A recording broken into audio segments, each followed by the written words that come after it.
Hai semua, saya Andi. Kita ketemu lagi di channel saya yang selalu berbagi informasi mengenai semuanya saya miliki dan saya ketahui. Oke teman-teman semuanya, kali ini kita sharing ya bagaimana mengestimasi jumlah tembakan teman-teman ya.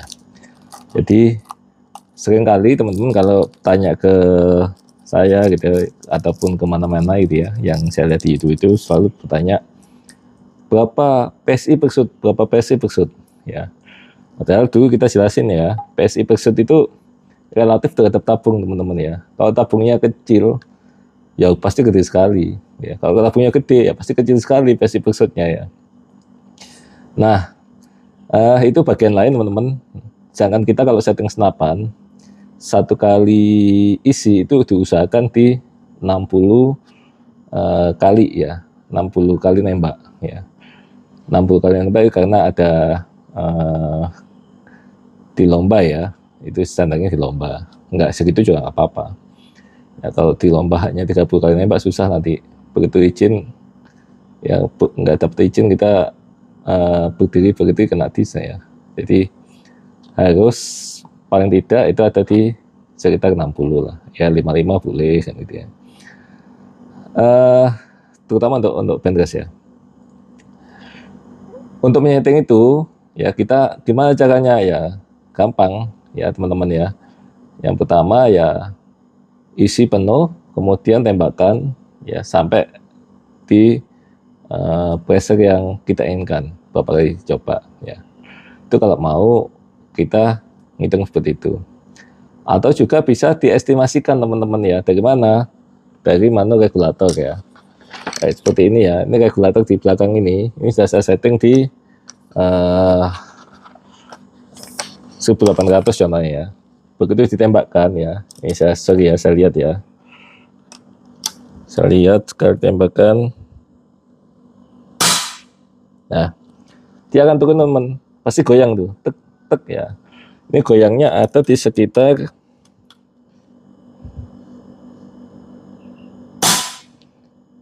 100 gitu ya, 100 PSI. Nah, nanti kita hitung ya, kalau 100 PSI itu kira-kira volume sekali tembaknya berapa ya.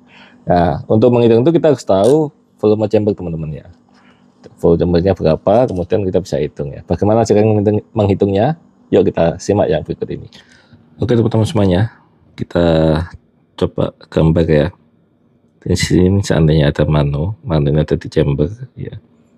Manu ini awalnya menunjukkan pressure di 1800 gitu ya, 1800 SI.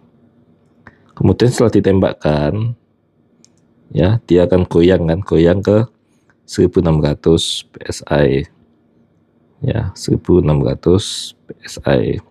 Kemudian balik lagi ke 1800, tambah lagi goyang lagi 1600 gitu ya, terus menerus ya.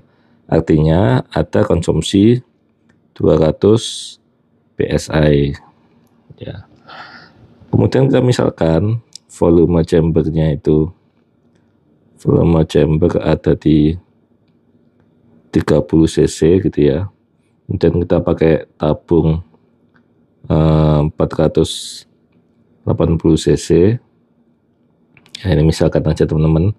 Kemudian kita OP nya itu beroperasi dari 3000 PSI sampai 2000 PSI ya, seandainya begitu ya. Kemudian kita hitung ya, berarti konsumsi angin ya, konsumsi angin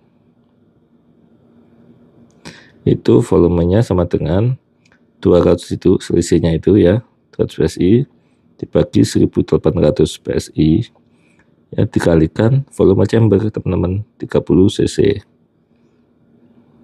sama dengan 3,3 cc ya, 3 berapa lah kayak gitu ya. Ya, ini konsumsi yang setiap kali nembak ya. Kemudian berapa angin maksimal yang kita bisa pakai gitu ya, itu sama dengan ya 3000 dikurangi 2000 dibagi 3000 kalikan 480 cc ya, sekitar 160 cc. Nah, di sini udah kelihatan teman-teman ya. Berarti berapa kali tembak ya? Berapa kali tembak?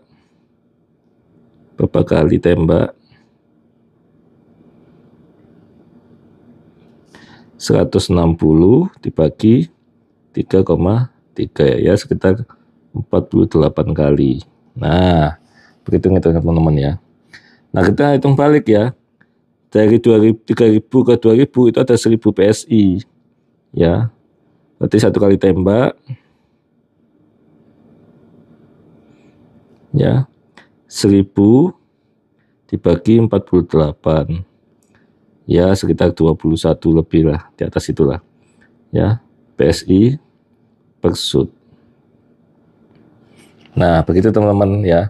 Jadi yang 3,3 ini kita ngitung ini adalah volume mutlak, ini mutlak ya. Sedangkan yang ini PSI per shoot, yang ini relatif ya. Ini relatif terhadap tabung ya. Terhadap volume tabung ya. Nah, terhadap volume tabung. Kenapa? Semakin tinggi atau semakin gede tabungnya, maka seakan-akan terlihat irit, seakan-akan ya. Tetapi kalau ini semakin tinggi, ini konsumsinya pasti makin boros gitu ya. Nah, itu cara menghitung estimasi berapa kali jumlah tembakan. Oke teman-teman ya, jadi itu cara menghitungnya ya, menghitung konsumsi angin yang kita tembakkan gitu ya. Jadi kalau semakin besar chamber ya, seharusnya semakin kecil goyangannya ya. Tapi kecil pun goyangannya teman, ini goyangannya kan, konsumsinya tetap gede ya, tetap gede gitu ya. Kalau katakanlah chamber di 50 cc dibandingin sama chamber yang 25 cc gitu ya. Kalau 50 cc mungkin nunjukinya di 100 ya, turunnya 100. Kalau di 25 cc mungkin nunjukinya di 200 ya. Itu pada konsumsi yang sama ya, konsumsi yang sama. Artinya apa? Kalau dari segi kestabilan, membaliknya dari 100 turun 100 tadi, baliknya itu lebih cepat daripada yang balik dari 200 kembali lagi teman-teman ya. Ya, jadi kalau itu fungsinya plenum teman-teman ya, menambah volume chamber itu begitu ya, jadi lebih stabil.